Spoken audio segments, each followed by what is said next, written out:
नमस्कार दोस्तों, आप सभी का स्वागत है।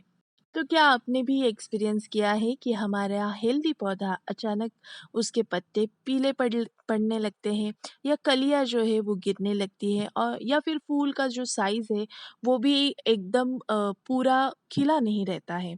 तो हम में से ये कई एक्सपीरियंस करते हैं और ऐसे में हमें क्या करना चाहिए? कैसे अपने पौधे को खराब हुए पौधे को हम वापस से हेल्दी बनाएँ इसके बारे में आज हम जानते हैं। तो आप देख सकते हो ये मेरा गुड़हल का प्लांट है। तो गुड़हल के प्लांट पे कलियाँ गिर जाना या पत्तों का पीला पड़ना ये थोड़ा-सा कॉमन एक समस्या है लोगों की। तो आप देख सकते हो मेरे कलियों में अच्छी स्ट्रेंथ है क्योंकि अगर कली खराब है, पौधा अनहेल्दी है तो टच भी की कली को तो वो गिर जाता है। तो ऐसा डल पौधा, ऐसा अनहेल्दी पौधा अगर हमें वापस से उसे हेल्दी बनाना है, तो बस हमें थोड़ा-सा उस पे ध्यान देना पड़ता है।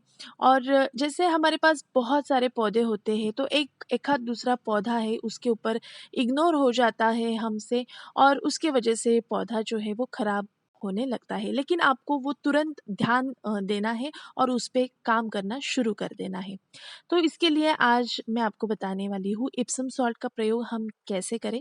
तो इप्सम सॉल्ट जो मैग्नीशियम सल्फेट के नाम से भी जाना जाता है और मेडिकल में बहुत ही सस्ते दामों में मैग्नीशियम सल्फेट मिल जाता है। तो आप देख सकते हो लगभग 1 टीस्पून मैं इप्सम सॉल्ट 1 लीटर पानी में मैं डाल रही हूँ।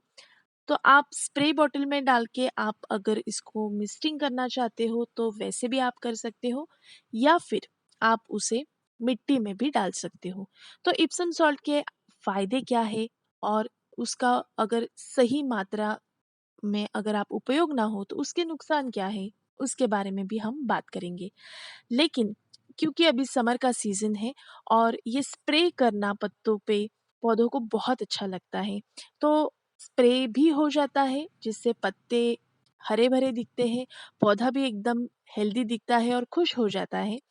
अगर उसमें हम इप्सम सॉल्ट का स्प्रे डालें तो एक पौधे की हेल्थ बरकरार रखने में अ, एक मदद मिलती है।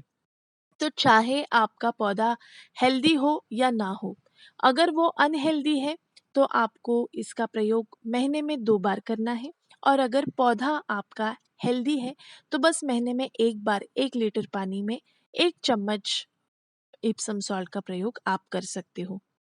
अब थोड़ा-सा वातावरण में बदल हो जाता है, टेम्परेचर चेंज हो जाता है, इसकी वजह से 2-3 पत्ते पीले पड़ना या पत्ते वो गिर जाना, ये बहुत ही नेचुरल बात है। उसमें डरने की या चिंता करने वाली कोई भी बात नहीं है। लेकिन पौधे की ग्रोथ ही नहीं हो रही है, पत्ते हरे-भरे नहीं दिख रहे और कलियाँ अगर गिर रही है, तो आपको तुरंत इप्सम सॉल्ट का प्रयोग करना है। तो आप देख सकते हो मेरे जितने भी पौधे हैं, वो काफ़ी हद तक उनके पत्ते जो है वो हरे-भरे हैं, सिर्फ़ हरे नहीं हैं, ग्रीन नहीं है, एकदम हरे-भरे हैं।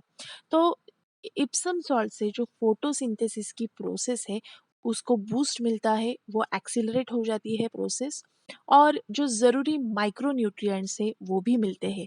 अब मैग्नीशियम और सल्फ़ेट ये तो इसका कॉम्बिनेशन तो मिट्टी के लिए अच्छा ही है, लेकिन उसके अलावा जैसे मैंने कहा कि जो ज़रूरी माइक्रो न्यूट्रिएंट्स है, जो सॉइल की स्ट्रेंथ है उसको बढ़ाता है और फोटोसिंथेसिस की प्रक्रिया को एक्सेलरेट करता है। इसके लिए इप्सम सॉल्ट का स्प्रे करना बहुत ही फ़ायदेमंद होता है। अगर आप इसे मिट्टी में डालो या रूट के पास डालो तो वो भी आपको डाइल्यूटेड फॉर्म में ही डालना है क्योंकि अगर ज़्यादा इसकी मात्रा में आप मिट्टी में डालोगे तो उसकी वजह से जो कैल्शियम का जो लेवल है मिट्टी का वो कम हो सकता है और इससे आपके पौधे को नुकसान हो सकता है। तो आप चाहे खाद यूज़ करो, चाहे आप घर वाले खाद यूज़ करो या चाहे आप इप्सम सॉल्ट यूज़ करो, जो भी आपको करना है उसका प्रयोग आप डाइल्यूटेड फॉर्म में ही करो और सही मात्रा में करो। सही मात्रा मतलब शुरुआत में आपको सिर्फ़ 1 चम्मच डाइल्यूटेड फॉर्म में इसका प्रयोग करना है और पौधे के हेल्थ के अनुसार अगर आपका पौधा हेल्दी है तो 1 महीने के अंतर में आप थोड़ी-थोड़ी मिस्टिंग जो है या स्प्रे के फॉर्म में हर एक पौधे पे आप कीजिएगा अगर पौधा अनहेल्दी है, ग्रोथ नहीं हो रही है, कलियाँ गिर रही है, पत्ते पीले पड़ रहे हैं, निस्तेज सा डल सा पौधा है, तो 15 दिन में 2 बार आप इस मिस्टिंग का या इप्सम सॉल्ट जो है ये स्प्रे के फॉर्म में आप आपके पौधों पे यूज़ कर सकते हो। तो अगर आपके गार्डन में कोई भी पौधा आपको ज़रा सा भी डल लग रहा है, तो इप्सम सॉल्ट के स्प्रे का प्रयोग ज़रूर कीजिएगा। तो कैसा लगा आज का वीडियो? इन्फॉर्मेटिव लगा हो तो लाइक करना, शेयर करना और चैनल को सब्सक्राइब करना। Thank you.